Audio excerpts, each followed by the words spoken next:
চলো স্টার্ট করি। ঠিক শেষ সবার আজকে তো কিন্তু সব এখনো ঠিক থেকে রেশ কাটনি। আচ্ছা লাস্ট দিন কি করলাম আমরা?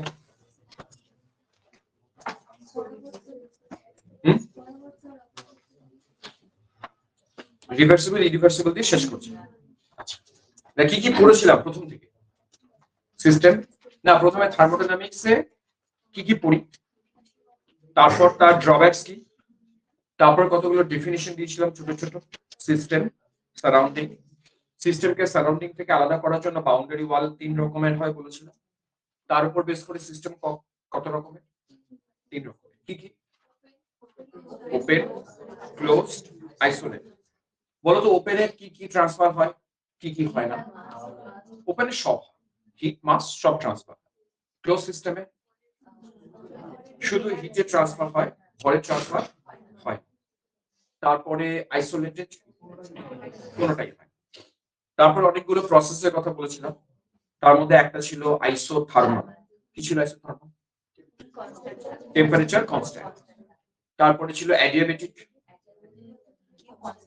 Q constant, dq zero.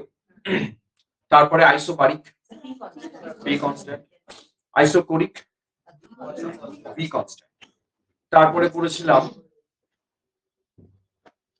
কতগুলো প্রসেসের কথা বলেছিলাম, রিভার্সিবল প্রসেস, ইরিভার্সিবল প্রসেস। আর পড়েছিলাম state function, path function. State ফাংশনের উদাহরণ দাও। স্টেট ফাংশন কারা কারা? পি ভি ডি, যারা পাথের উপর ডিপেন্ড করে না। কারা ডিপেন্ড করে না পাথের উপর? পি ভি ডি আর ইউ এস। তার মানে internal energy, entropy, Gibbs free energy, আর কি কি? এনথালপি ছিল। আর পাথ ফাংশন কারা কারা? দুটো path function, Q R W. মোটামুটি মনে আছে এগুলো। আচ্ছা আর বোধহয় শেষ করেছিলাম এক্সটেন্সিভ আর ইন্টেন্সিভ। হ্যাঁ বলো এক্সটেন্সিভ কোনটা, ইন্টেন্সিভ কোনটা? মাস ডিপেন্ডেন্ট যারা তারা এক্সটেন্সিভ, মাস ইন্ডিপেন্ডেন্ট যারা তারা ইন্টেন্সিভ। চলো উদাহরণ দাও, এক্সটেন্সিভ এর উদাহরণ দাও, 3টে উদাহরণ দাও এক্সটেন্সিভ।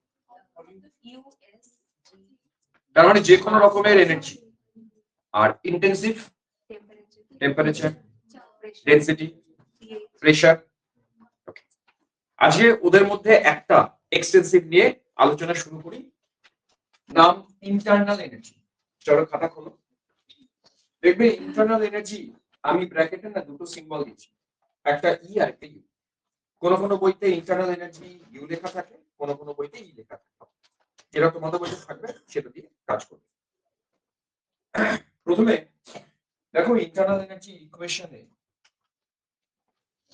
আমি অনেকগুলো টার্ম লিখেছি। এই টার্মের মধ্যে ইন্টারনাল এনার্জি কি, তার ডেফিনিশন কি, সমস্ত কিছু এই ইকুয়েশনটার মধ্যে আছে। প্রথমে যে প্রশ্নটা আসে দেখো, নামের মধ্যে তো এনার্জি আছে। ইন্টারনাল এনার্জি এর বাংলা কি? অন্তঃশক্তি। এর মানে ডেফিনিশন দরকার নেই, বিষয়টা বুঝিয়ে বলো যে ইন্টারনাল এনার্জি মানে এই জিনিসটা, একটা বস্তু তার ভেতরে যে শক্তি ইনবিল্ট থাকে, মানে একটা বস্তু যখন পৃথিবীতে তৈরি হয়, কিভাবে তৈরি হয় জানি না, কিন্তু তৈরি তো হয়, নাহলে আসে থেকে। তো যখন ওই বস্তুটা তৈরি হয়েছিল, তৈরি হওয়ার সময় ওর মধ্যে কিছু এনার্জি সঞ্চিত ছিল, যেটা আমি তুমি কেউ বাইরে থেকে ক্রিয়েট করি, এটা ইনবিল্ট। বুঝতে পেরেছো? ও নিজস্ব গুণের জন্য হয়তো হয়, সেই এনার্জিটা ইন্টারনাল এনার্জি। আচ্ছা বলতো ইন্টারনাল এনার্জি সমস্ত রকম বস্তু কি সমান থাকবে না আলাদা আলাদা থাকবে? আলাদা আলাদা। কেন আলাদা আলাদা? যেমন আমি যদি বলি কাউকে, ধরো আমি হয়তো এক জায়গায় 1 কিলো কয়লা রাখলাম, আরেক জায়গায় 1 কিলো আরডিএক্স রাখলাম। তোমার মনে হয় দুটোর ইন্টারনাল এনার্জি সেম? পরিমাণ কিন্তু সেমই রাখলাম, 1 কিলো 1 কিলো, কিন্তু এনার্জি সেম না? এনার্জি সেম না। প্রমাণ করো এনার্জি সেম না। তুমি এর মধ্যে আগুন লাগিয়ে দাও, ও এনার্জি দেবে। কয়লা কি কতটা এনার্জি দেয়? আরডিএক্স এর মধ্যে আগুন লাগিয়ে দাও, বিস্ফোরণ ঘটবে। তার মানে ওর এনার্জি বেশি না, ওর ইন্টারনাল এনার্জি বেশি। আমি কিন্তু বাইরের কন্ডিশন সব সেমই রেখেছিলাম, অথচ ও আমাকে বেশি এনার্জি দেয়, ও আমাকে কম এনার্জি দেয়। কেন দিল? কারণ ওর ভেতরে এনার্জি বেশি স্টোরড আছে, সঞ্চিত আছে।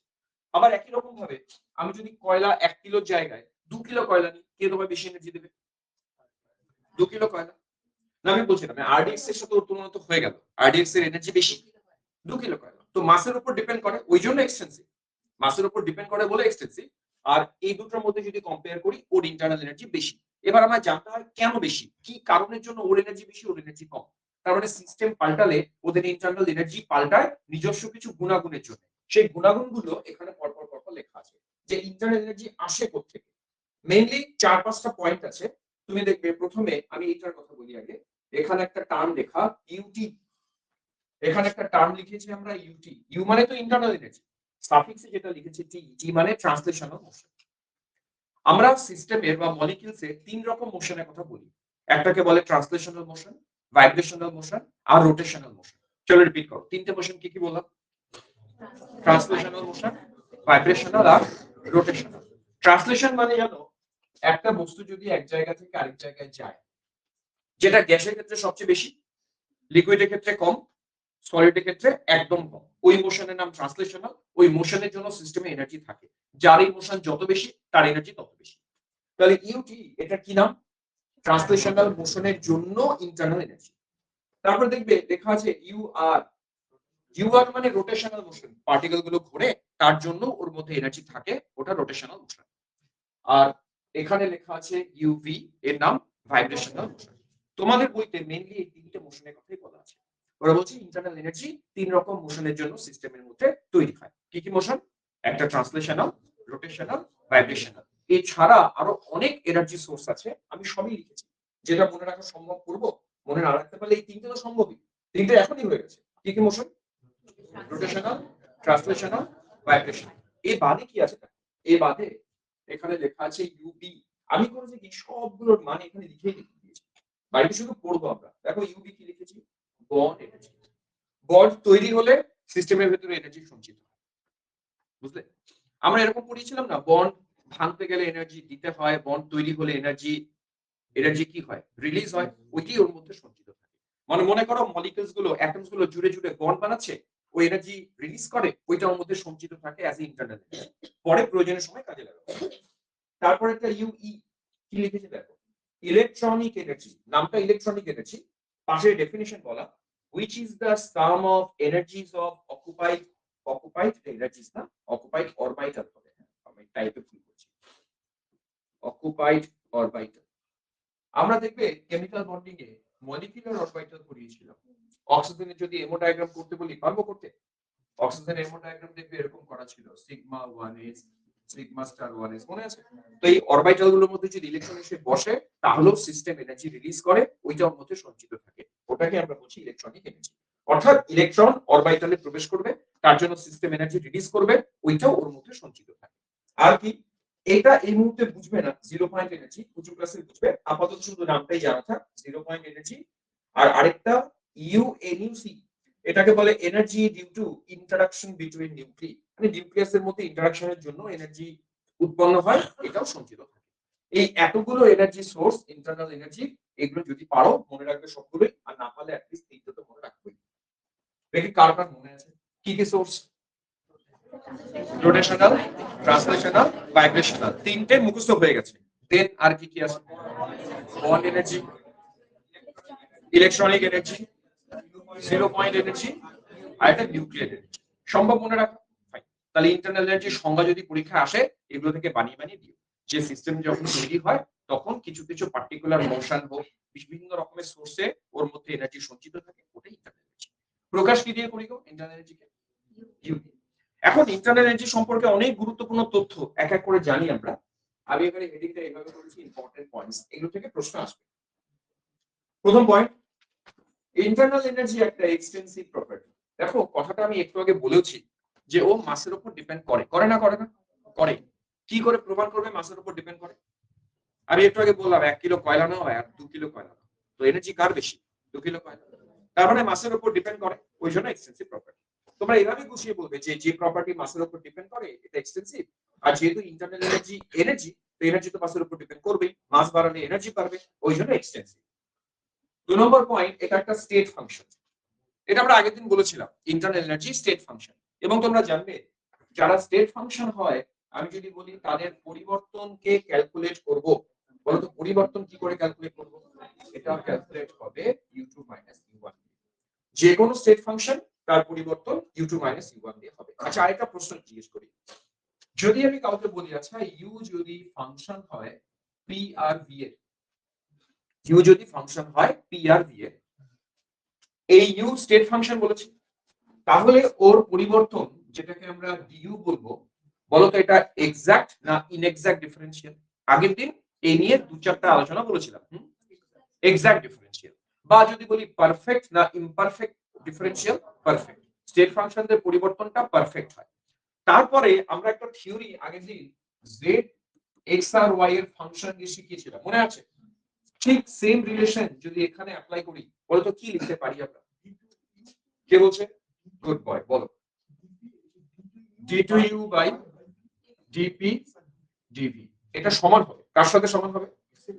এটা সমান হবে d2u বাই dv dp। যারা স্টেট ফাংশন তাদের জন্য এই ম্যাথমেটিক্যাল রিলেশনটা অ্যাপ্লিকেবল হবে, এটা আমরা জেনে রাখবো। ছেড়ে দিলাম। আচ্ছা এবার বলো, আমি যদি কাউকে বলি u, ধরো কাউকে বললাম u p আর t এর ফাংশন, তখন এই রিলেশন লেখা সম্ভব না? মুখে মুখে বলো, আমি লিখবো না, মুখে মুখে বলো। d2u বাই dp dt সমান d2u বাই dt। তাহলে যে কোনো জায়গায় এই রিলেশন কিন্তু এমসিকিউতে আসতে পারে, যে ও স্টেট ফাংশন তাহলে কোন রিলেশনটা ট্রু, এরকম ভাবে রিলেশন করব। তো পয়েন্ট নাম্বার 1, পয়েন্ট নাম্বার 2 নিয়ে কোনো ডাউট নেই। Next point sign of U. Sign of U মানে আমরা এক্সোথার্মিক আর এন্ডোথার্মিকের জন্য বুঝবো। ধরো এই হচ্ছে আমার একটা সিস্টেম, 1 নম্বর পয়েন্টে আছে, এই সিস্টেম 2 নম্বর পয়েন্টে গেছে। এর ইন্টারনাল এনার্জি ধরে নিলাম u1, এর এনার্জি ধরে নিলাম u2। তোমরা অলরেডি দেখেছো আমি 1 থেকে 2 তে গেলে পরিবর্তন u2 মাইনাস u1 দিয়েই হবে। এবারে যদি বলি রিঅ্যাকশনটা এক্সোথার্মিক, রিঅ্যাকশনটা এক্সোথার্মিক, বলো তো এক্সোথার্মিক হলে u1 u2 এর মধ্যে কে বড় কে ছোট? এক্সো হলে u2, আমি কিন্তু এক্সো বলেছি। এক্সো মানে তো শক্তি বর্জন করেছে, u1 বর্জন করার পর u2 তে গেছে, কে বড়? u1 বড়। এবারে ছোট থেকে বড়কে বাদ দিচ্ছি, তাহলে ডেল্টা ইউ নেগেটিভ না পজিটিভ আসা উচিত? নেগেটিভ। এক্সোথার্মিকের জন্য ডেল্টা ইউ নেগেটিভ, এটা আমরা মনে রাখবো। এটাই সাইন চেঞ্জ, যে এক্সোথার্মিক হলে ও নেগেটিভ হবে না পজিটিভ হবে। রিপিট, এক্সোথার্মিকের জন্য কি বলবো? নেগেটিভ।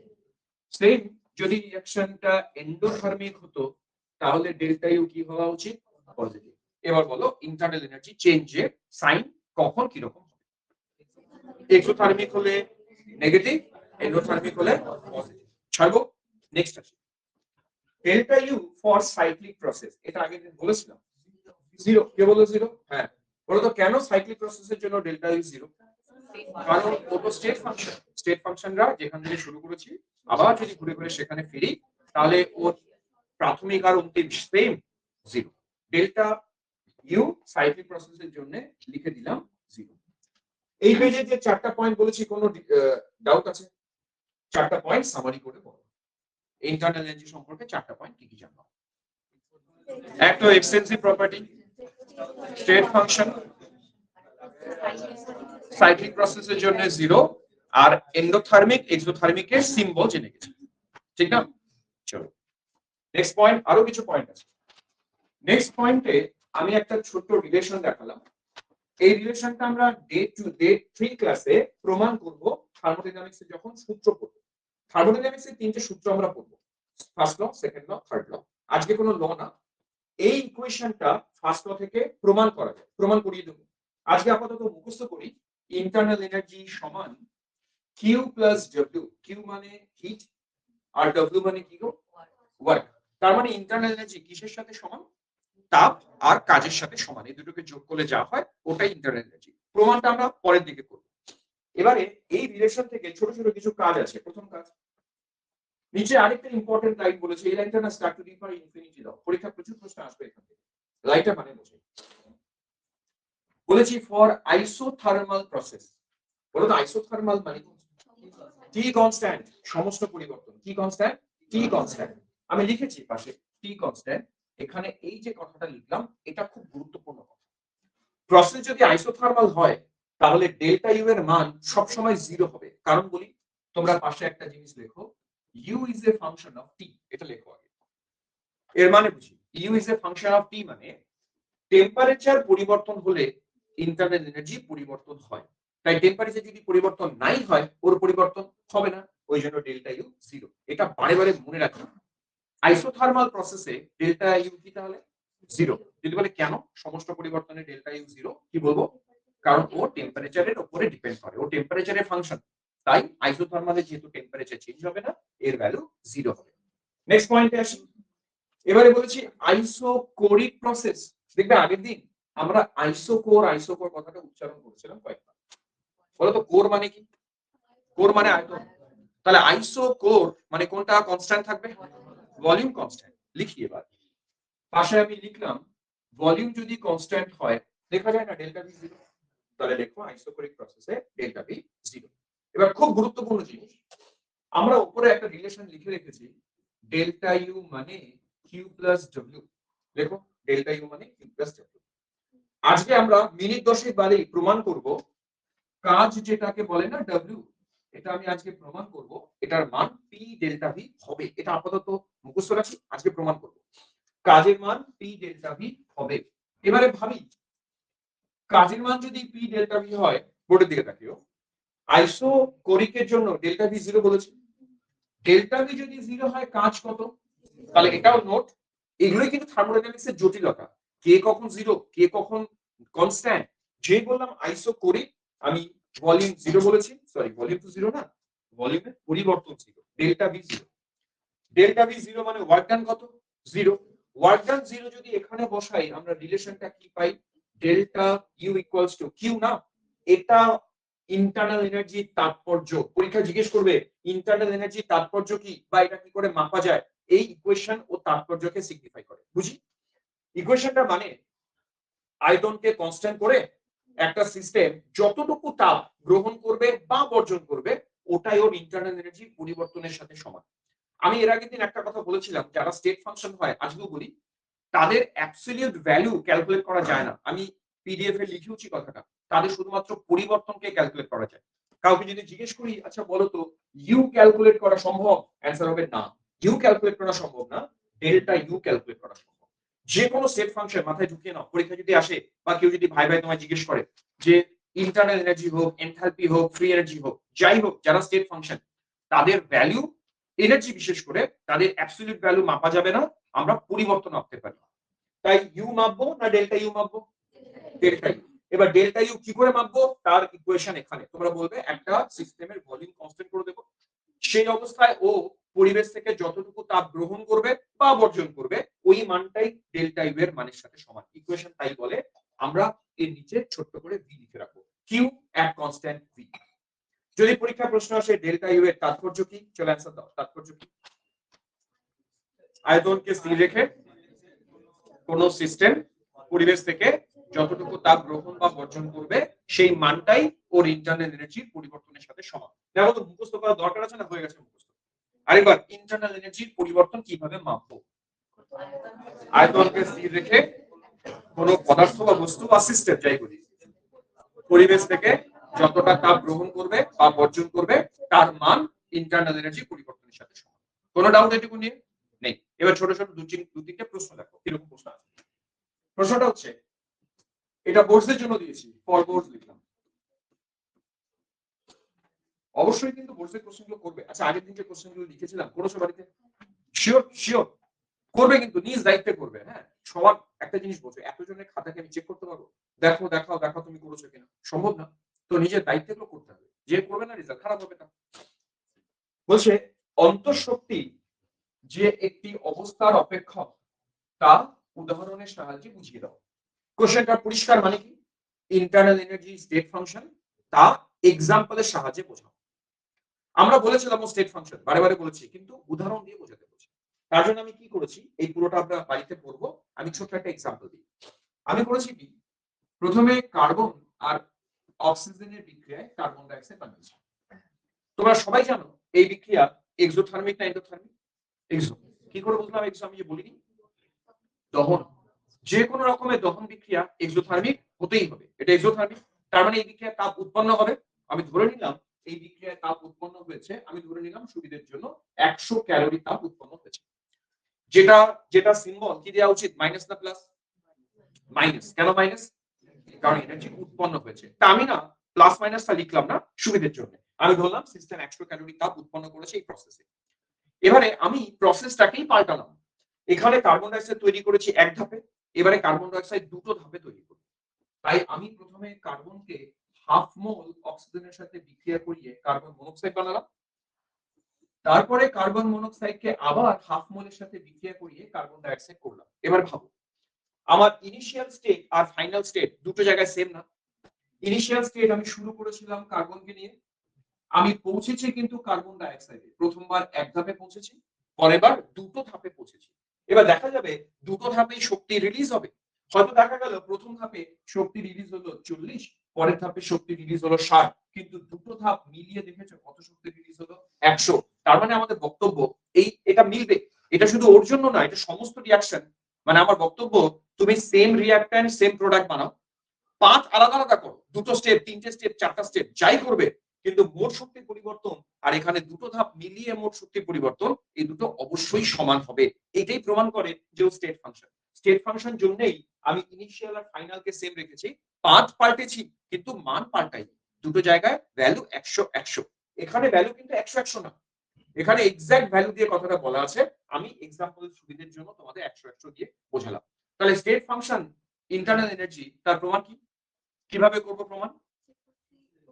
যে পথেই প্রক্রিয়াটি করি, কোন পথে করেছি, একবার এক স্টেপে আর এবার দুটো স্টেপে। নেট চেঞ্জ কি পেয়েছি? হিট চেঞ্জ সেম, মানে ইন্টারনাল এনার্জি চেঞ্জ সেম পেয়েছি। তার মানে এই বিক্রিয়াটা প্রমাণ করে দেয় যে ইন্টারনাল এনার্জি পরিবর্তন একটা স্টেট ফাংশন। পারলাম? যদি দেখা যেত মানগুলো আলাদা আলাদা পেতাম না, তার মানেও পাথ উপর নির্ভর করছে, যে পথে যাচ্ছি সেই পথের উপর নির্ভর করছে, এটা এখানে হবে না। এই লটা একজন সায়েন্টিস্ট বলেছে, এটা আমরা এর পরেও একদিন ডিসকাস করব। হেস নাম শুনেছো? এটাকে বলে হেসের সূত্র। হেস এই কথাই বলেছে, হ্যাঁ, যে এনার্জি পরিবর্তনটা এক ধাপে করো চাই মাল্টিপল ধাপে করো, এনার্জি ভ্যালু সেমই আসবে। নেক্সট প্রশ্নে আসবে। দেখো নেক্সট প্রশ্নে, আচ্ছা আগের প্রশ্নটা ব্যাখ্যা করা সম্ভব না, পরের প্রশ্ন বলছে সাইক্লিক পদ্ধতিতে, মানে সাইক্লিক প্রসেসে ইন্টারনাল এনার্জি পরিবর্তন শূন্য হয় কেন, ব্যাখ্যা করো। বলো দেখি কেন শূন্য ইন্টারনাল এনার্জি পরিবর্তন হয়? কারণ স্টেট ফাংশন। ব্যাস, এই লাইন যদি লিখতে পারি নম্বর দিয়ে দেবে। এটা এখানে গুছিয়ে লেখা আছে, পড়ে নেবো, আশা করি বুঝবো। জয়শ্রী বুঝতে পারছো? আগের দিন কি পিকনিক? নেক্সট, আগের দিন কারা কারা পিকনিক গেছিল? ম্যাক্সিমাম না? আচ্ছা ঠিক আছে। এটা কি তোমার স্কুল থেকে না টিউশন থেকে? কোন কোন স্যার? হ্যাঁ, কোথায় গেলে পিকনিক? অনেক দূরে না কাছে? হ্যাঁ? ঠিক আছে চলো। আচ্ছা নেক্সট প্রশ্ন দেখে, এটার উত্তর তোমরা কি দাও? ইন্টারনাল এনার্জির সঠিক মান, সঠিক মান মানে অ্যাবসলিউট ভ্যালু নির্ণয় করা সম্ভব কি না? কি পাই, কি পারি করতে? পরিবর্তন। ব্যাস এটাই লিখবো। আচ্ছা এটা না পড়ে বলতো পরীক্ষায় কি লিখবো? প্রশ্নটা ওর অ্যাবসলিউট মান বের করা সম্ভব কি না? বলবো ওর অ্যাবসলিউট মান বের করা সম্ভব না, শুধুমাত্র আমি দেখো দেখি কি লেখা আছে। এটি লেখা আছে আভ্যন্তরীণ শক্তির সঠিক মান মানে অ্যাবসলিউট ভ্যালু নির্ণয় করা সম্ভব নয়, বাস্তব ক্ষেত্রে পরিবর্তনটাই নির্ণয় করা হয়। এই তিনটে প্রশ্ন বোর্ডের জন্য দিয়েছি, পড়ে নিও। এবারে নেক্সট, এটা নিজেরা পড়বে। এর তাৎপর্যগুলি লেখো। তাৎপর্য মানে এর মধ্যে কি কি আসবে? যে এক্সোথার্মিকের জন্য কি হয়, এন্ডোথার্মিকে কি হয়, সাইক্লিক প্রসেসে কি হয়, ওগুলোই তাৎপর্য। আচ্ছা এটা না পড়ি এখন লেখা সম্ভব? বলো তো কি কি হয়, দেখি তাৎপর্য কি। এক্সোথার্মিকের জন্য নেগেটিভ হয়, এন্ডোথার্মিকের জন্য পজিটিভ হয়, সাইক্লিকের জন্য জিরো হয়। দেখো পড়া শেষ। হ্যাঁ, বাংলার জন্য একটু বেশি লিখতে হয়, ডেসক্রিপটিভ তো লিখতে হয়। ইংলিশ হলে এটাই, ফর সাইক্লিক প্রসেস এটা জিরো, ফর এটা এটা, তিন লাইনে লেখা শেষ। ছোট ছোট কয়েকটা এমসিকিউ আছে, দেখি কেমন। দুই একটা এমসিকিউ একটু অসুবিধা হতে পারে, মানে সব যেহেতু পড়া হয়নি এখনো। যেমন প্রথম প্রশ্নটা একটু প্রবলেম হবে, আসি তাও। বলছে 1 মোল জিঙ্কের গুঁড়ো মানে Zn, ধরো Zn, আর 1 মোল সালফিউরিক অ্যাসিড বম্ব ক্যালোরিমিটারে বিক্রিয়া করলে। অসুবিধা একটাই কারণে, বম্ব ক্যালোরিমিটার কি জানি না। বম ক্যালোরিমিটার হচ্ছে, দাঁড়াও, বম ক্যালোরিমিটারের গল্প পরে করি, আগে বলো ইন্টারনাল এনার্জি মাপবো কি করে। যদি তোমাদেরকে দায়িত্ব দিই ইন্টারনাল এনার্জি মেপে দেখাও, ইন্টারনাল এনার্জি মাপতে পারবো না, পরিবর্তন মেপে দেখাও, কি করে মাপবো বলো?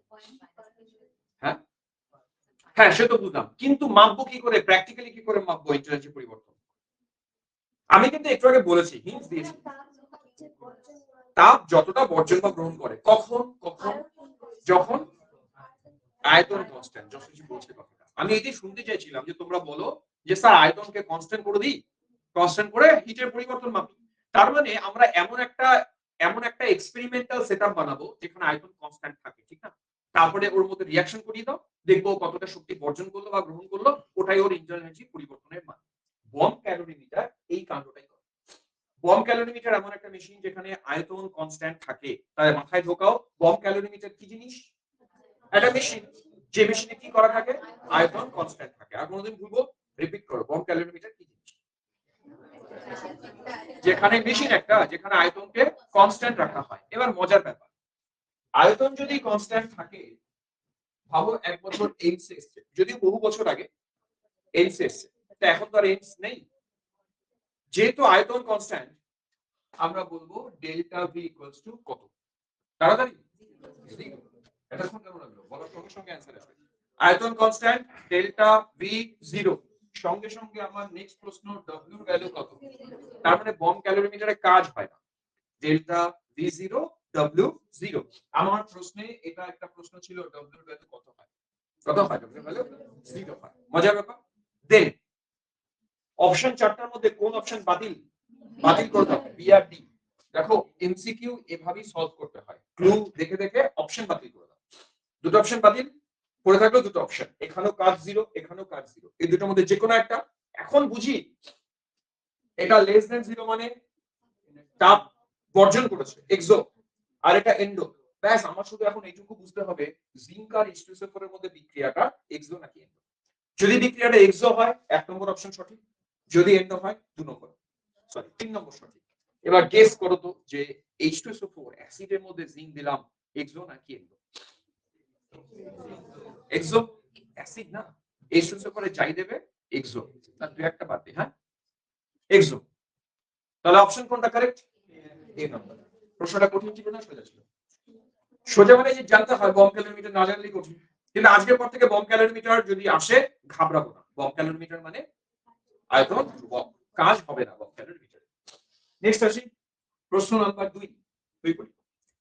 একটি পরাবর্ত সমতাপীয় চক্রীয় পদ্ধতির মোট শক্তির পরিবর্তন। পরাবর্ত মানে হচ্ছে রিভার্সিবল, এদিক ওদিক করা যাবে, যাবো আসবো করা যাবে। শূন্য, সাইক্লিক পরিবর্তন, cyclic process, energy change, energy মানে তো এক রকমের state function, so cyclic process শূন্য। 3 নম্বরে যাই, কোন সিস্টেমে তাপের উদ্ভব হলে, তাপের উদ্ভব মানে কোন প্রসেস? এক্সো, আলোচনা করেছি কিন্তু আজকে, এক্সো। কোনটা সঠিক? সি। যদি সঠিকভাবে থিওরি পড়া যায় না, প্রবলেম আটকায় না, এটা আমার অভিজ্ঞতা। থিওরি ঠিকঠাক থাকলে, কনসেপ্ট ঠিকঠাক থাকলে প্রবলেম আটকায় না। পরেরটা আসি, কোনটি সঠিক? পড়ি অপশন চারটা। অন্তঃশক্তি একটি ব্যাপ্তি নির্ভর ধর্ম। ব্যাপ্তি নির্ভর কি? এক্সটেন্সিভ, মাস ডিপেন্ডেন্ট। ব্যাপ্তি নির্ভর মানে মাস ডিপেন্ডেন্ট। এটা সঠিক না ভুল? সঠিক, ইন্টারনাল মাস ডিপেন্ডেন্ট।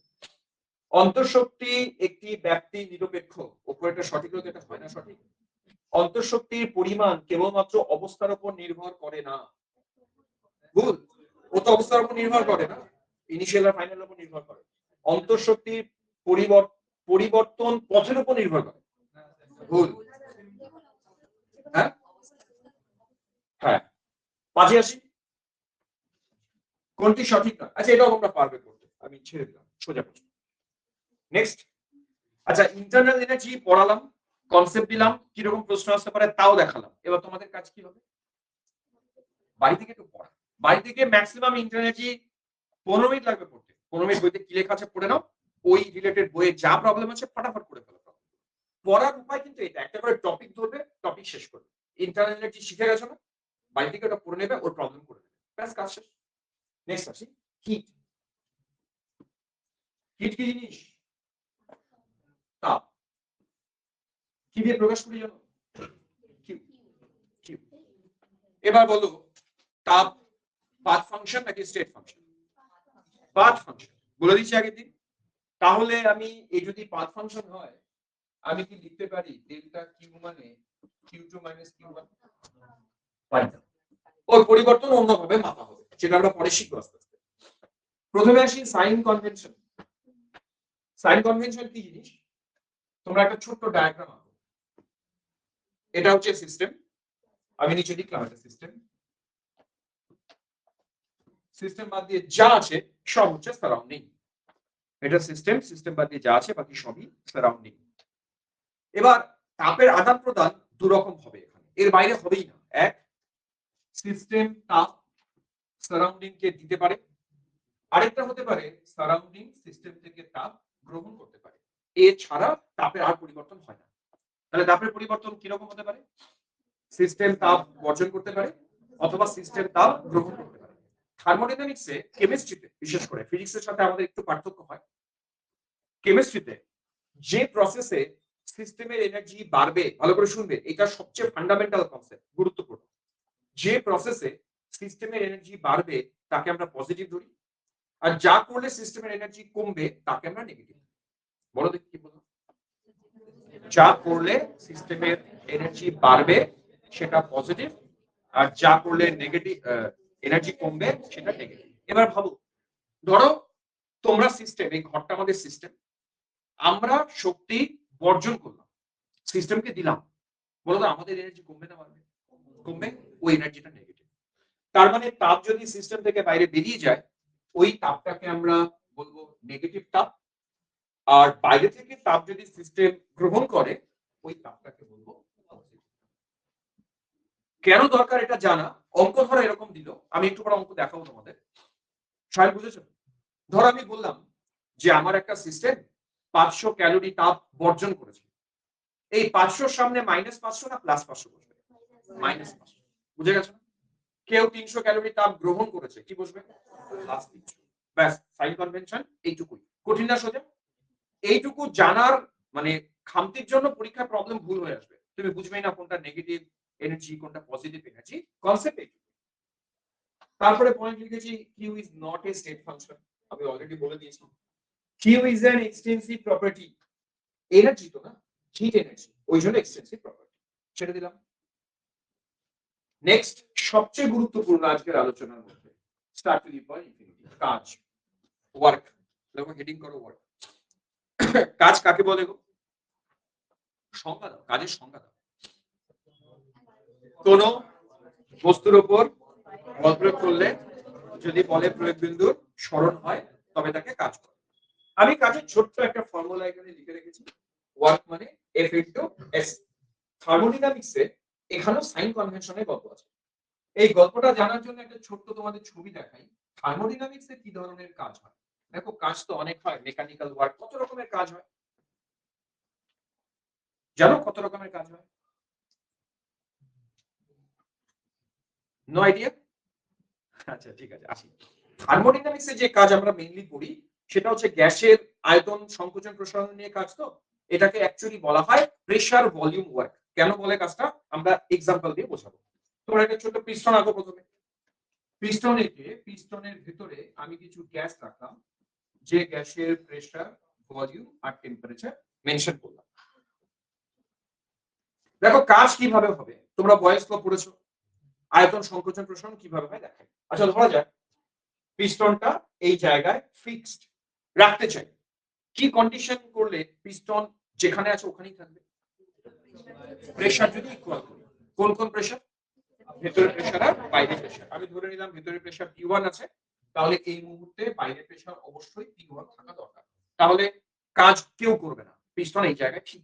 এবার আমি চাইছি কি সিস্টেমটা কাজ করুক, সিস্টেম কাজ করুক, আমি বাইরের প্রেসারটাকে কমিয়ে দিলাম, P1 থেকে কমিয়ে দিলাম।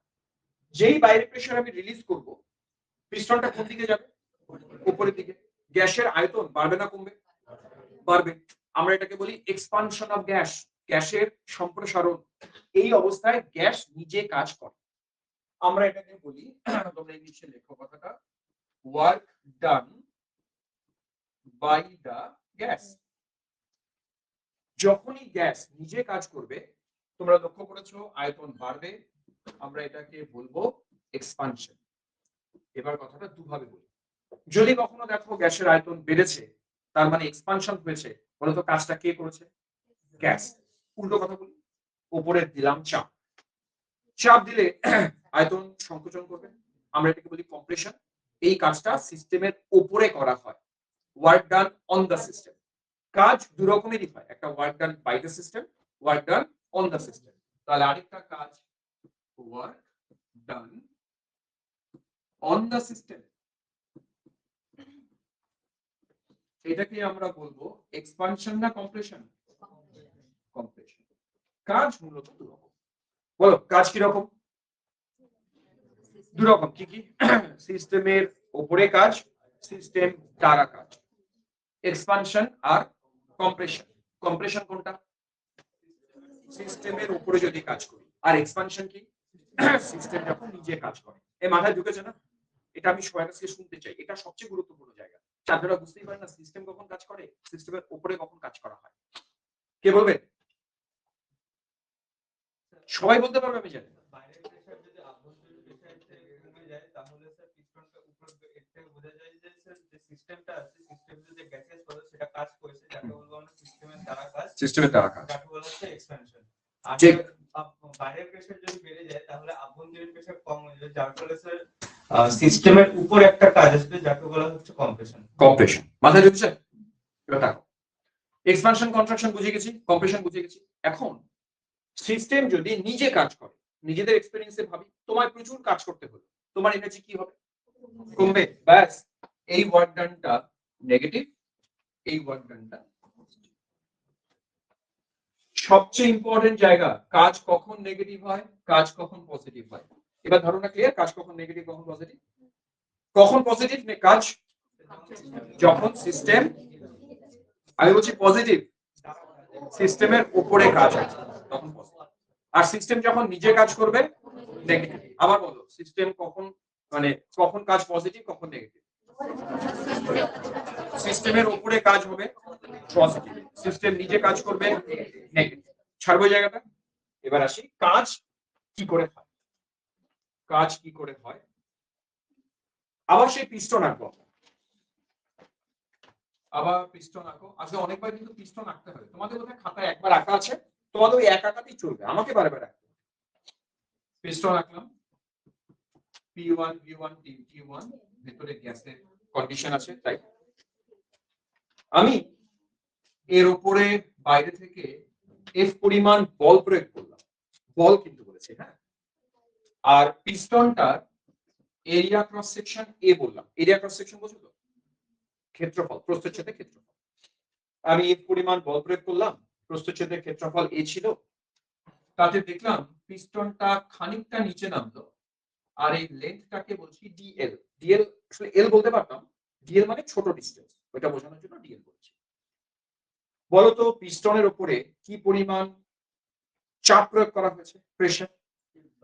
এফ বাই এ। এটা আমরা জানি না, তাহলে তোমরা এটা লেখো, প্রেসার ক্রিয়েট করা হয়েছে এফ বাই এ। এখান থেকে আমরা এফ ক্যালকুলেট করতে চাই, তাড়াতাড়ি বলো। P into a. গুড। এবারে কাজ যদি W ইনটু এস, সরি, কাজ হচ্ছে F ইনটু এস যদি হয়, F ইনটু ডিএল যদি হয়, P into A into DL যদি হয়, ক্রস সেকশন এরিয়া আর সরণ দুটো গুণ করলে আয়তন হওয়া উচিত, আয়তনটা দাঁড়াবে P ইনটু ডিভি। এটাই কাজের ফর্মুলা। ব্যাস, যখনই পিস্টনের ওঠানামা হবে, যখনই পিস্টনের ওঠানামা হবে, কাজ মানে P into delta V. Delta V মানে আয়তনের পরিবর্তন, আর পি মানে যে চাপ দিয়ে তুমি কাজটা করছো, চাপ ইনটু আয়তন, এটা কাজের সংজ্ঞা। ওই জন্য দেখবে আমরা কাজের এখানে কথাটা বারে বারে বলি পিভি ওয়ার্ক, পিভি ওয়ার্ক। এবার বুঝলে কেন পিভি ওয়ার্ক বলে? কারণ চাপ আর আয়তন নিয়েই তো কাজ। ওই জন্য কাজটার নাম পিভি ওয়ার্ক। এটাও কিন্তু বুঝতে আসতে পারে যে গ্যাসের সম্প্রসারণ হোক আর কম্প্রেশন হোক, এই কাজটাকে কেন পিভি ওয়ার্ক বলে। তুমি বলবে এইটা দিয়ে দিয়ে দিয়ে কাজের ফর্মুলাটা বানাবে, মানে বলবে কাজ মানে তো পি ইনটু ডেল্টা ভি, তো প্রেসার আর ভলিউমের গুণফলই কাজ, ওই জন্য এটাকে বলে পিভি ওয়ার্ক। এবারে প্রবলেম হচ্ছে কাজের তো বেসিক ফর্মুলা বুঝলাম, বলো কাজের বেসিক ফর্মুলা কি? পি ডব্লিউ ইকুয়ালস টু কি? P D V. ক্লিয়ার? এখন এর আগের দিন আমরা বারে বারে একটা কথা উচ্চারণ করে গেছিলাম, কি কথা উচ্চারণ করেছিলাম? ওয়ার্ক হচ্ছে পাথ ফাংশন। যদি পরীক্ষায় বলে প্রমাণ করে দেখাও ওয়ার্ক পাথ ফাংশন, আমরা এই যে আজকের ফর্মুলা বানালাম এই ফর্মুলা থেকে প্রমাণ করব ওয়ার্ক পাথ ফাংশন। দেখো কিভাবে প্রমাণ করি, খুব মজার প্রমাণ। তোমরা আরেকবার লেখো W মানে P ইনটু ডিভি। আমি ডিভিটাকে আমার সুবিধার জন্য P into V2 minus V1 করলাম, মানে এত পরিবর্তন তো ওই জন্য V2 মাইনাস V1 করলাম। এবার ধরা যাক আমি গ্যাসটাকে এক্সপানশন করছি, ভালো করে বুঝবে কথা।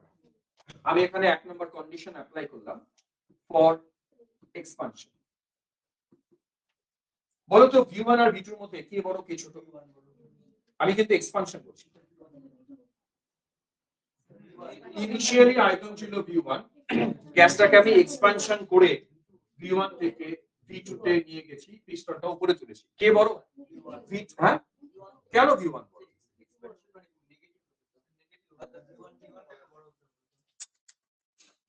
মানে কাজের রেসপেক্টে ওইটা বুঝি না, তুমি গুলিয়ে ফেলছো। আগে বলো V1 থেকে V2 তে গেলে যদি এক্সপানশন হয়, পিস্টন উপরে উঠেছে, অবভিয়াসলি V2 V1 এর চেয়ে বড়। আমরা যেটা ওয়ার্কের সাইন কনভেনশন করেছি ওই সাইন কনভেনশনটা ভুলে যাই, আপাতত নিউমেরিক্যাল ভ্যালু থেকে বুঝি। নিউমেরিক্যাল ভ্যালু থেকে নিউমেরিক্যালি V1 না V2 কে বড়?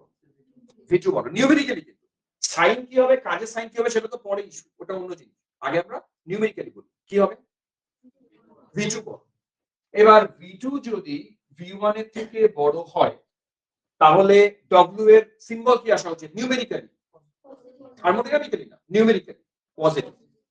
তার মানে W ইকুয়ালস টু পজিটিভ। এটা কিন্তু অ্যাকর্ডিং টু কেমিস্ট্রি নো, আমি নিউমেরিক্যালি বুঝি, নিউমেরিক্যালি W ভ্যালু কি পেলাম? পজিটিভ। এবার যদি 2 নম্বর পয়েন্টে বলি ফর কম্প্রেশন, কি বলবো? কম্প্রেশন হলে V2 টা V1 এর থেকে ছোট, আমরা তখন নিউমেরিক্যালি W এর ভ্যালু কি পাবো? নেগেটিভ পাবো। দুটো কন্ডিশনে ভ্যালু আলাদা আলাদা পেলাম, একবার পজিটিভ পেলাম একবার নেগেটিভ পেলাম।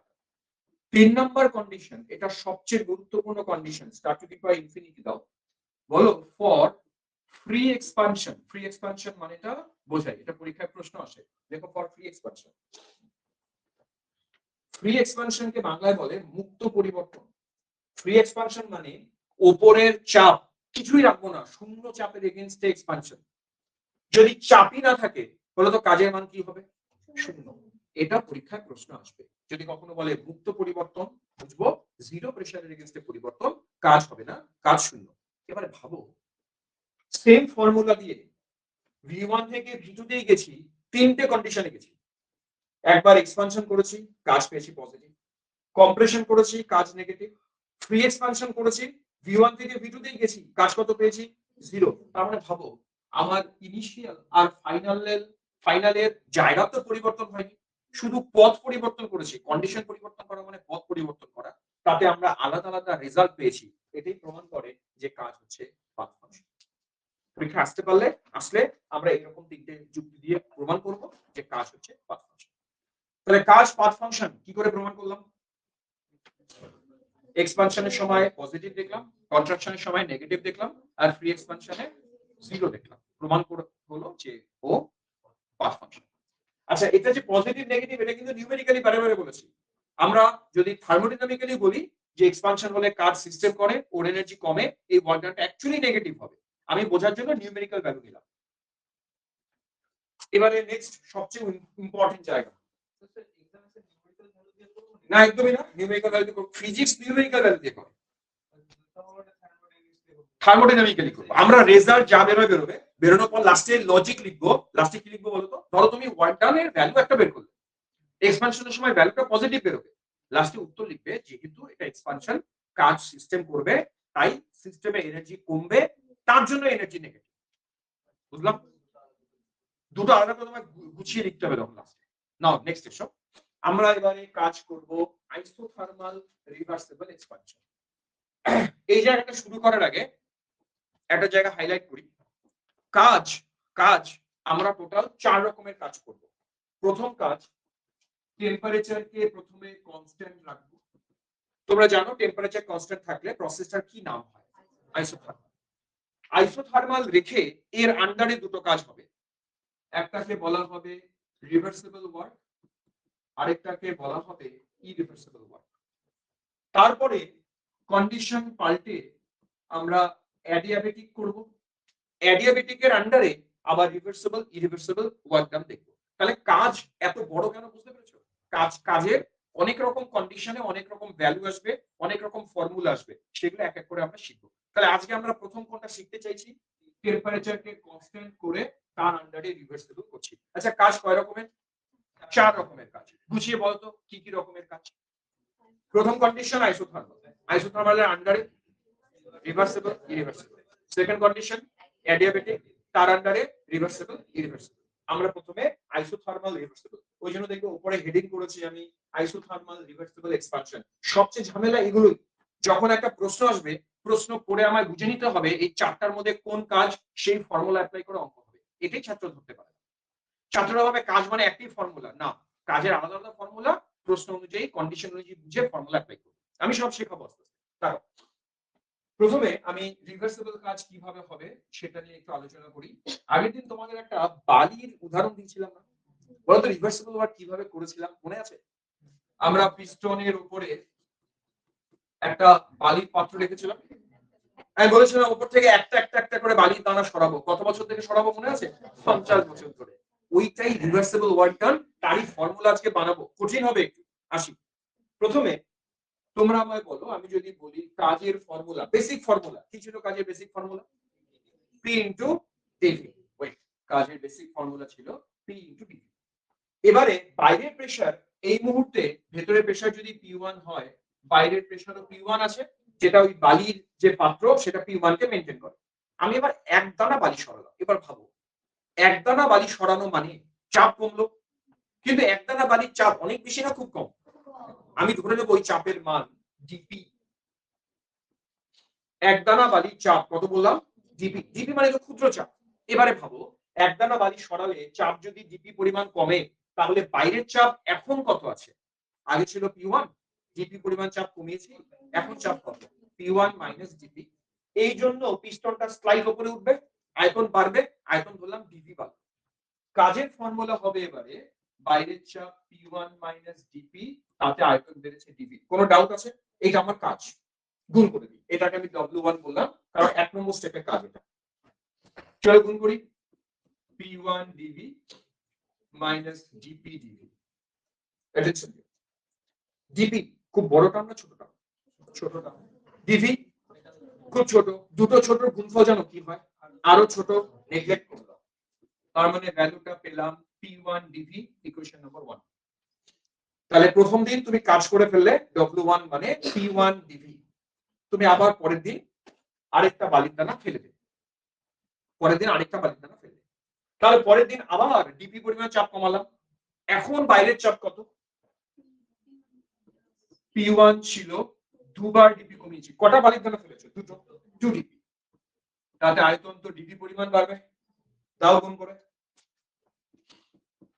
P1 D V minus 2 D P, sorry D V. লক্ষ্য করো, ডিপি ডিভি ছোট ছোট টার্ম, তার সাথে 2 দাও আর 3 দাও, নেগলেক্টেড। ভ্যালু কি দাঁড়ায়? P1 DV, equation number 2। 3 নম্বর দিন, হ্যাঁ হ্যাঁ না, P2 কেন হবে? P1 থেকে তো অত করে কমাচ্ছি, ডব্লিউটা হয়ে যাবে W2, দ্বিতীয়বার কাজ। আচ্ছা এবার ভাবো তো, 3 নম্বর দিন এসে একটা বালির দানা সরালাম, W3 কত পাওয়া উচিত? P1 degree. 4 নম্বর দিন এসে একটা বালির দানা সরালাম, P1 ডিগ্রি। 50 বছরে কতবার কাজ হবে এরকম প্রচুর। তাহলে W1 W2 W3 এরকম প্রচুর কাজ পেয়ে গেছি 50 বছর ধরে। সবার ভ্যালু কত পেয়েছো দেখেছো? এখন 50 বছর পর তোমাদেরকে বললাম চলো 50 বছর ধরে কত কাজ করেছি মোট কাজ বের করি।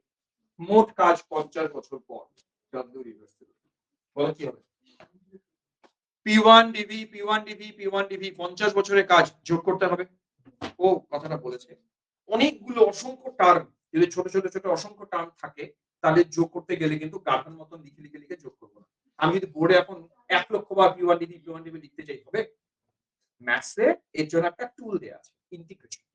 ওরা বলছে অসংখ্য টার্ম ছোট ছোট যোগ করার টেনশন নেই, আমরা ইন্টিগ্রেশন করব। P1 DV কে ইন্টিগ্রেশন করব। যখন ইন্টিগ্রেশন লিখলাম আমরা বুঝে নিলাম এর ভিতরে অসংখ্য টার্ম আছে। অসংখ্য টার্ম কতগুলো আছে তার জন্য ওরা লিমিট দিতে বলে। ওরা বলে যে এরকম ভাবে লিমিট দাও, কাজ যখন শুরু করেছো তখন আয়তন কত ছিল? V1, ওটা হল লোয়ার লিমিট ইন্টিগ্রেশন। কাজ 50 বছর পর যখন শেষ করেছো পিস্টনটা উপরে উঠতে উঠতে একটা জায়গায় তো দাঁড়াবে, সেই ফাইনাল আয়তন কত সেটা ইন্টিগ্রেশনের আপার লিমিট। ইন্টিগ্রেশনের লোয়ার লিমিট 50 বছর আগে যেখানে শুরু করেছিলাম, আপার লিমিট 50 বছর পরে যেখানে শেষ করেছি।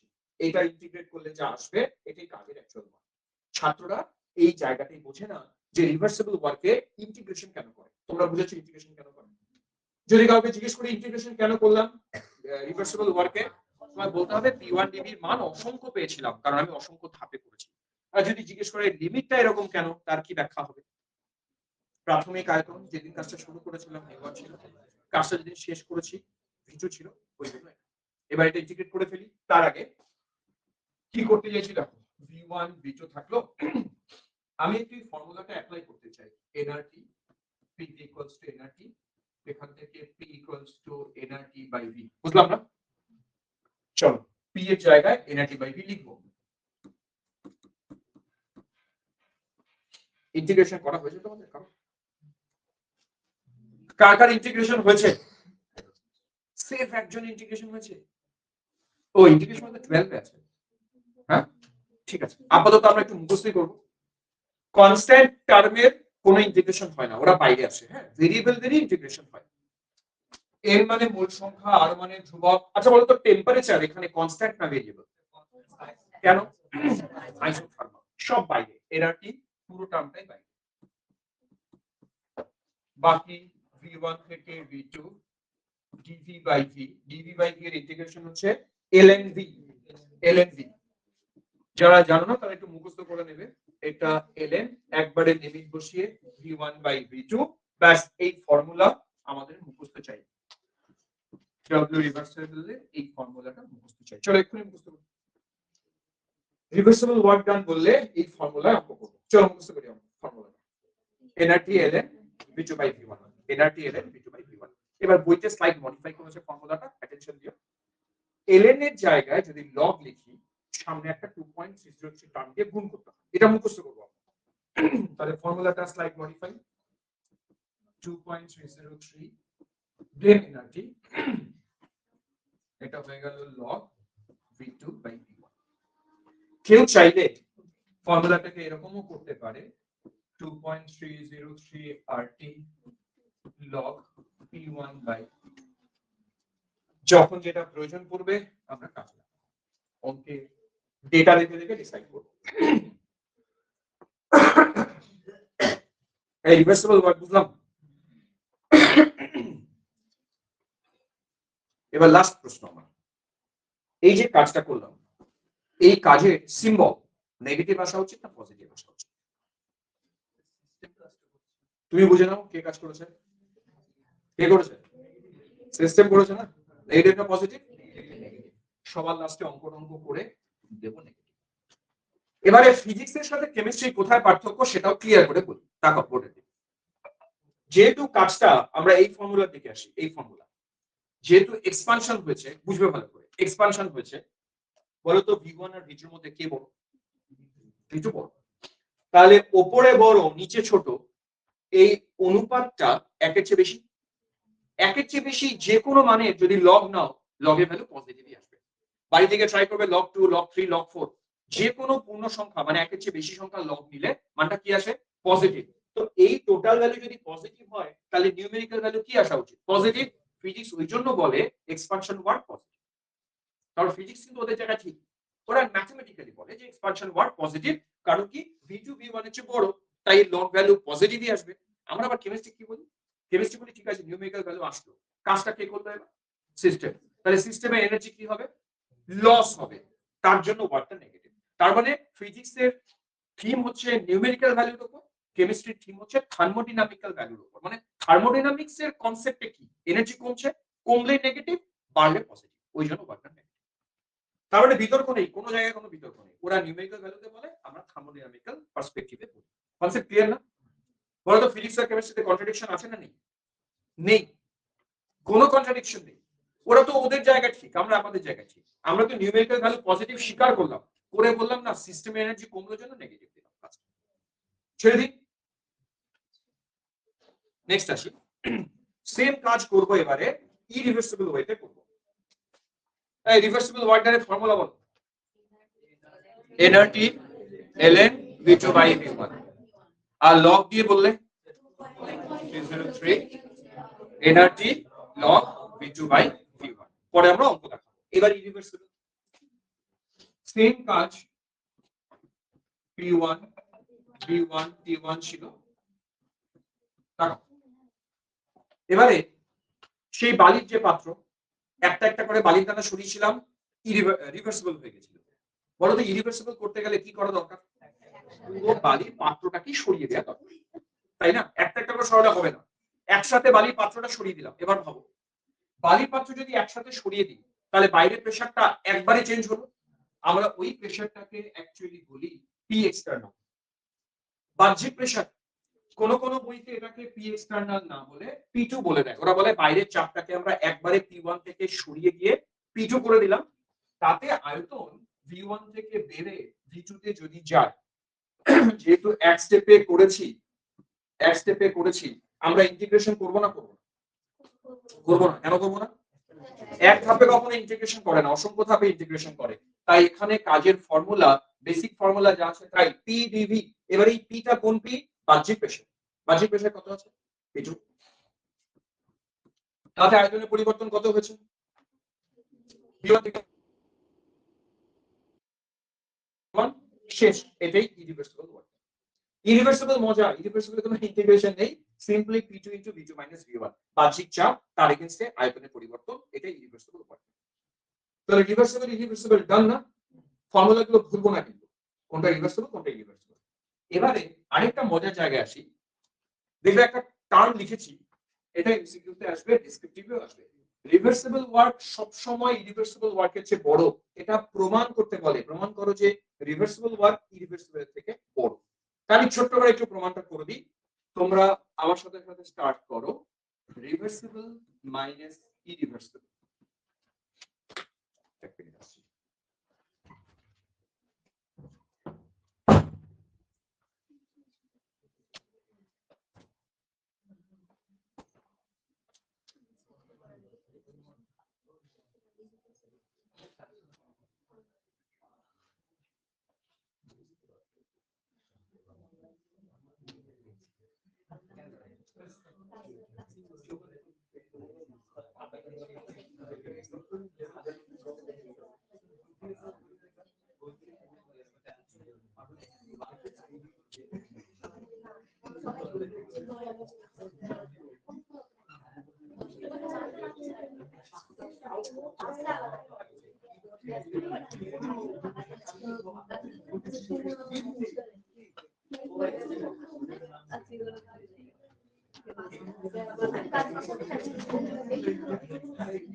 তোমরা কি ট্রাই করছিলে না বসেছিলে?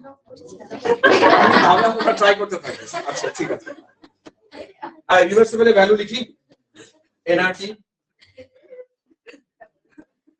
এলএন ইচ্ছে করে এরকম করলাম, করা যায় না? v2 বাই v1 ছিল, তার জায়গায় p1 বাই p2 লিখলাম minus p2 into v2 minus v1। দেখো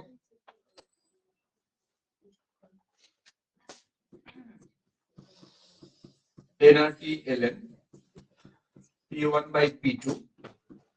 আমি পরপর করে যাব, যেখানে তোমাদের মনে হবে স্যার বুঝলাম না আমাকে বলবে।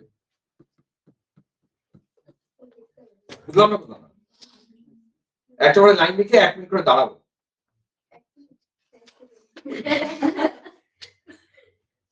বলো বুঝলাম না বুঝলাম তাহলে বোঝাও। যে বলবে বুঝলাম সেই বোঝাবে। PV equals to nRT, না বোঝার কিছু নেই। PV equals to nRT তো চেঞ্জ করে দিলে লেখাই যায় না। এবারে কাজটা একসাথে দুটো কাজ করব। nRT ln p1 by p2 minus nRT 1 minus p2 by p1। নাও এবার একটু বেশি পজ দিলাম। ওহো একটা কি লিখে নিলে ভাই। এইটুকু জায়গা কে কে বুঝেছো? হাত তোলো। ও প্রথম হাত তুলেছে, বুঝেছে। ওই বুঝো কমন দিলাম, এক হয়ে গেল। তার মানে পিছুটাকে ভিতরে ঢুকিয়েছি, এনআরটিটাকে বাইরে বের করেছি। কোনো ডাউট? এবার একটা কারেকশন করি। দেখো এনআরটি এলএন ব্র্যাকেটে 1 minus p1 by p2 bracket close minus nRT ব্র্যাকেটে 1 minus p2 by p1 bracket close. এইবার মাথায় ঢুকে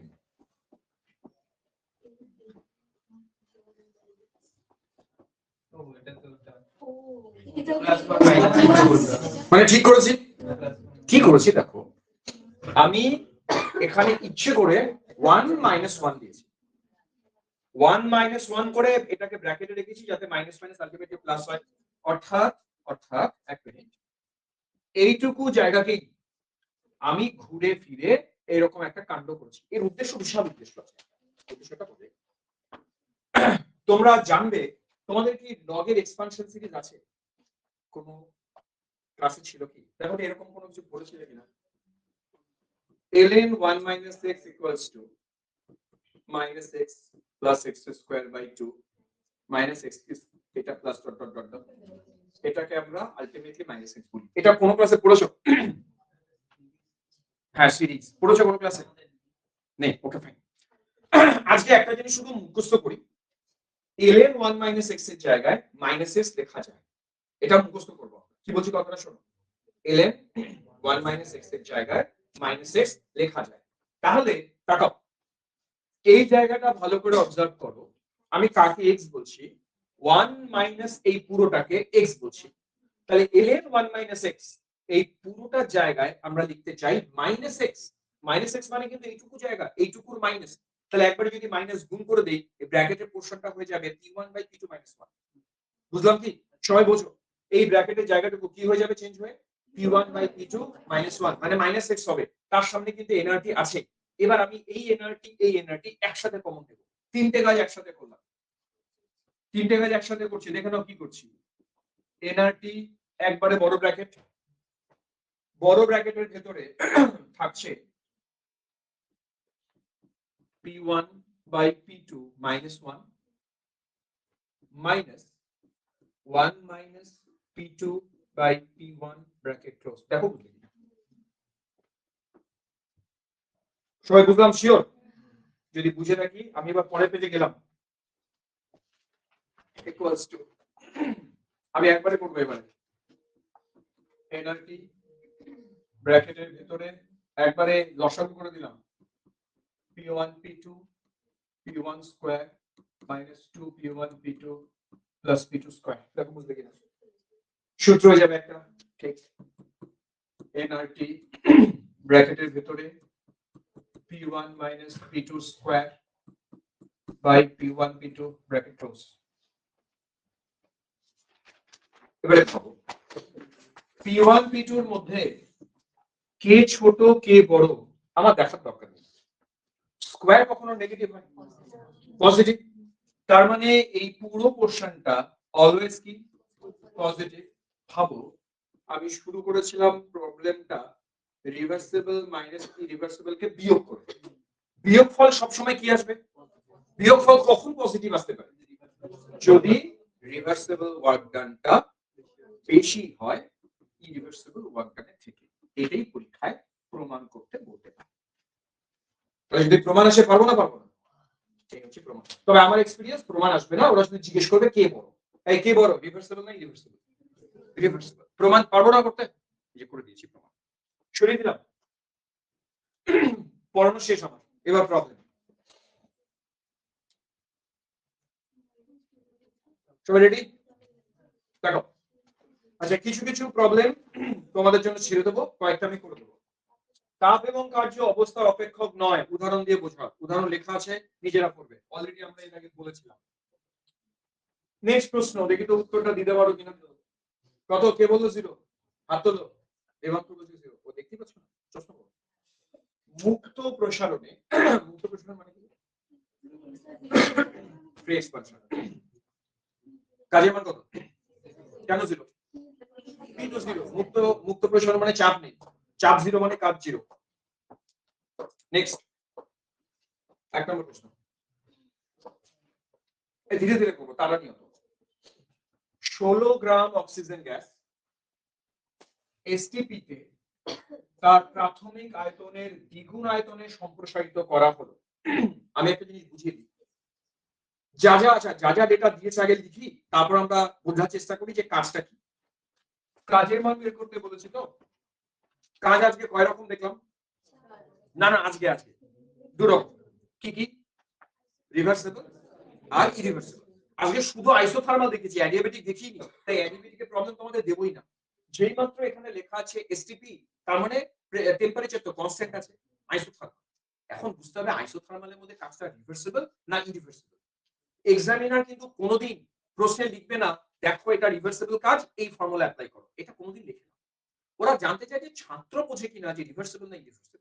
আমি শর্টকাট বুদ্ধি বলি, যদি দেখো কোথাও বলা আছে বাহ্যিক এত চাপের বিরুদ্ধে কাজ, এইরকম কথা যদি লেখা থাকে, আবার রিপিট করি, বাহ্যিক এতটা চাপের বিরুদ্ধে কাজ করতে হয়েছে, সেই কাজ অবশ্যই ইরিভার্সিবল হবে। মানে এক্সটার্নাল প্রেসার যদি উল্লেখ থাকে তবে ইরিভার্সিবল, এক্সটার্নাল প্রেসারের কথা যদি উল্লেখ না থাকে তবে রিভার্সিবল। বলো কি করে বুঝবো রিভার্সিবল না ইরিভার্সিবল? এক্সটার্নাল প্রেসারের কথা উল্লেখ থাকলে ইরিভার্সিবল, তা যদি উল্লেখ না থাকে রিভার্সিবল। এখানে তাকাও তো, কোথাও আমরা এক্সটার্নাল চাপের বিরুদ্ধে কাজ হয়েছে এটা উল্লেখ করেছি না করিনি, কোথাও করিনি, এই কাজটা হচ্ছে রিভার্সিবল ওয়ার্ক। এবার ওয়ার্কটা কি করে হবে, প্রথমে আমরা 16 গ্রাম অক্সিজেন নিয়ে বুঝি। গ্রাম দিয়ে তো কাজ কোনোদিন করি না, আমরা মোল দিয়ে করি। তোমরা আমায় বলো 16 গ্রাম অক্সিজেন মানে কত মোল অক্সিজেন, কত, কেমন করে এক মোল অক্সিজেনের আণবিক ওজন যে O2 32 না, 32 দিয়ে ভাগ করবো তো, এই এটাও তোমরা ভুল করছো, 16 না 32 দিয়ে ভাগ, O2 32 দিয়ে ভাগ, N মানে হাফ মোল, দেখলাম, T মানে কত,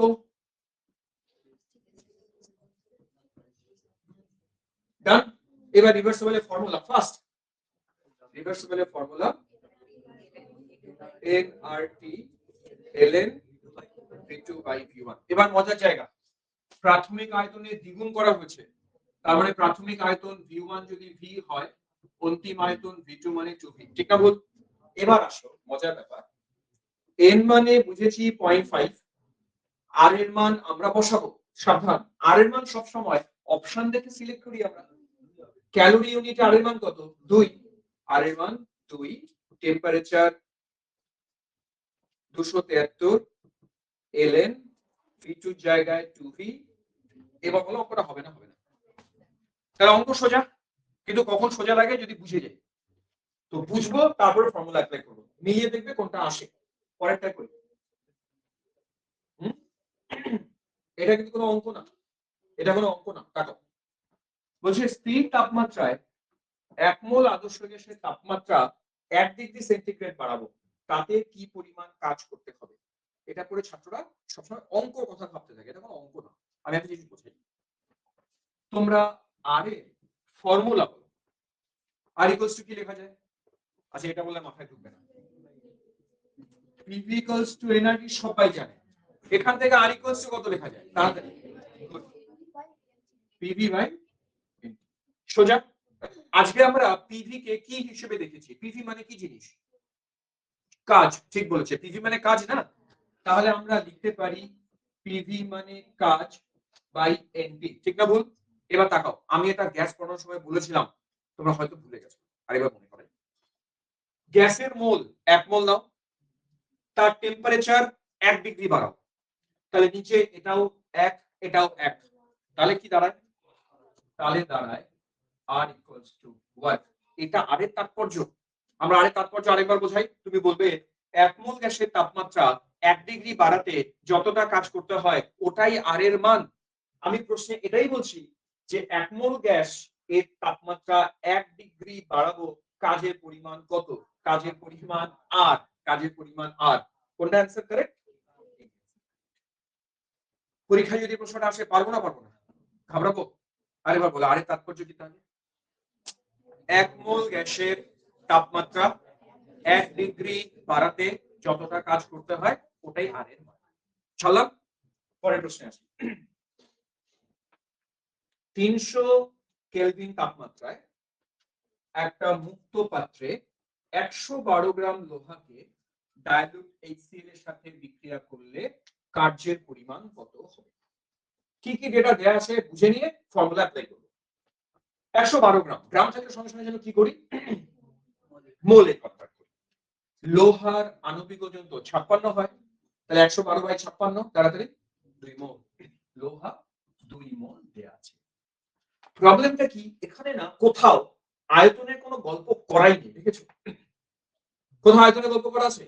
2 মোল গ্যাস আছে, তার টেম্পারেচার ওরা 300 কেলভিন রেখেছে, কাজের মান বের করতে বলছে। তার মানে আমরা সিম্পল, কাজ মানে তো পিডিভি, পিডিভি যেহেতু ভি জানি না পি জানি না, আমরা পিডিভি জায়গায় এনআরটি অ্যাপ্লাই করব। তার মানে কাজ অ্যাকচুয়ালি এনআরটি, এনআরটিও তো কাজ। পিভি যদি কাজ হয় তো এনআরটিও কাজ, যেহেতু টেম্পারেচার আছে মোল আছে, এনআরটি অ্যাপ্লাই করব। এবার ভ্যালুগুলো বসাবো, অপশন দেখে সিলেক্ট করব আর এর মান কত বসানো যায়। আমি বলেছি কথাটা 2, তাহলে অঙ্কটা পারা উচিত। এন মানে 2 মোল, আর মানে 2, টেম্পারেচার মানে 300 কেলভিন। অঙ্ক হবে কিনা বলো তাড়াতাড়ি? এ নাম্বার 1200 পারলাম। নেক্সট আসি, 4 আসি, 4 আসি পড়ো। এবার ভালো করে প্রশ্নটা পড়ে তোমরাই বলবে যে কাজ রিভার্সিবল না ইরিভার্সিবল। জোরে। ইরিভার্সিবল। তুমি বলো যশস্বী, কি করে তুমি ডিসাইড করলে ইরিভার্সিবল? কারণ চাপ বলা আছে, লক্ষ্য করো। বলেছি 2 এটিএম স্থির চাপে ওর আয়তন 100 ml থেকে 250 ml এ গেছি, তাহলে চাপের এগেইনস্টে আয়তনের প্রসারণ, কোন চাপের এগেইনস্টে আয়তনের প্রসারণ মানে ইরিভার্সিবল ওয়ার্ক ডান। তাহলে অঙ্কটা কঠিন না, এটা ইরিভার্সিবল ওয়ার্ক ডান। ফর্মুলা তাড়াতাড়ি, পি ইনটু, যেহেতু ভিআর এর ভ্যালু দেয়া আছে আমরা পিডিভি অ্যাপ্লাই করব, তার মানে P2 into V2 minus V1। বুঝলাম? এবার এখানে একটা বড় সমস্যা আছে, অপশন দিলাম আমরা চ্যালেঞ্জিং। কেন চ্যালেঞ্জিং বুঝো। আমরা ভ্যালুগুলো বসানো শুরু করি। চাপের মান 2 এটিএম, চাপের ভ্যালু 2 এটিএম বসালাম। কত অ্যান্সার বললে কে? তুমি অ্যান্সার বললে না। আয়তন 100 ml থেকে 250 ml এ নিয়ে গেছি। এমএল এ কাজটা আমরা করতে চাই না, লিটারে করতে চাই। বলতো আমি কেমন করে ভাবলাম লিটারে করতে চাই? একদম। আমরা দেখবে আর এর মান 4টা এককে শিখেছিলাম। একটা মান শিখেছিলাম 0.0821 লিটার এটিএম, মনে আছে? আরো ইউনিট ছিল, লিখলাম না। একটা শিখেছিলাম 8.314 জুল, আরো সামথিং ছিল। আগে ছিল 8.314 ইনটু 10 টু দি পাওয়ার 7 আর সামথিং সামথিং। আরেকটা ছিল ক্যালোরিতে, যেটা তোমরা একটু আগে বলেছো 2 ক্যালোরি। এখন লক্ষ্য করো, যেহেতু এটা এটিএম আসে, আমার কিন্তু সঙ্গে সঙ্গে এই কথাটা মাথায় আসবে, আমি এই এমএলটাকে এমএল না করে লিটার করব। তো এদের ডিফারেন্স কত হয়? 150 ml। 150 ml মানে কত লিটার গো? 0.15। এবার এই মানটা করলে ইউনিটটা আসবে লিটার এটিএম। এবার ইন্টারেস্টিং জিনিস বলি, তুমি আর এর মান জানো, এত লিটার এটিএম মানে এত জুল। ভালো করে বোঝো কথাটা, এত লিটার এটিএম মানে এত জুল। 1 লিটার এটিএম মানে কত জুল, বুঝলাম? এখান থেকে লিটার এটিএম এর সাথে জুলের সম্পর্ক বেরোবে, ওই সম্পর্কটা এখানে গুণ করলে তবে কি জুলের সাথে মানটা মিলবে। আমরা পারা সম্ভব?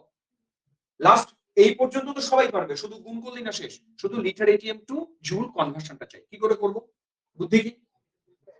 0.0821 ইকুইভ্যালেন্ট টু এটা 1 লিটার এটিএম মানে কত, সেই ভ্যালুটা বের করে গুণ করো, গুণ করলে অঙ্ক সম্ভব করো। 30 পয়েন্ট কে করেছে? এবার গুণ করেছো? ও অ্যানসার দিতে বলেছে, তাই তুমি তাড়াতাড়ি করে দিয়েছি। ও আচ্ছা, দেবোত্তম বলে। দেবোত্তম তো ভাগে বাদ। দেবোত্তমের মা সেদিন বলে গেল আমাকে, কি জানো?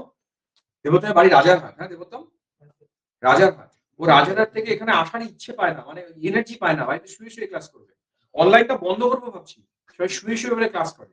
ওর মাই তো আমাকে বললো ইচ্ছে নেই, আজ থাক শুয়ে শুয়ে ক্লাস করবো। হবে না ওভাবে। একমাত্র যারা মানে খুব ইমার্জেন্সি থাকবে, কোনো কারণে বাইরে চলে গেছে, তাদেরকে অ্যালাউ করবো, নাহলে অ্যালাউ করবো না। মানে কিরকম অবস্থা ভেবেছো? শুয়ে শুয়ে ক্লাস করবে, শুয়ে শুয়ে পড়া হয় না, শুয়ে শুয়ে ক্লাস করবে। আচ্ছা, এবার নেক্সট কি কি কাজ আছে একটু বুঝে নাও। এখানে ছোট ছোট কিছু থিওরি প্রশ্ন দিয়েছি আমি, এগুলো পড়ে পড়ে পড়ে পড়ে দেখে নেবো আমরা কি করেছি। অনেক অঙ্ক আছে। হ্যাঁ, লাস্টের দিকে 1 2 3 4 করে যে এক্সাম্পল গুলো দিয়েছি, যে এটা একটা এক্সাম্পল, এই এক্সাম্পল গুলো পড়ে পড়ে পড়ে পড়ে সবাই করবে।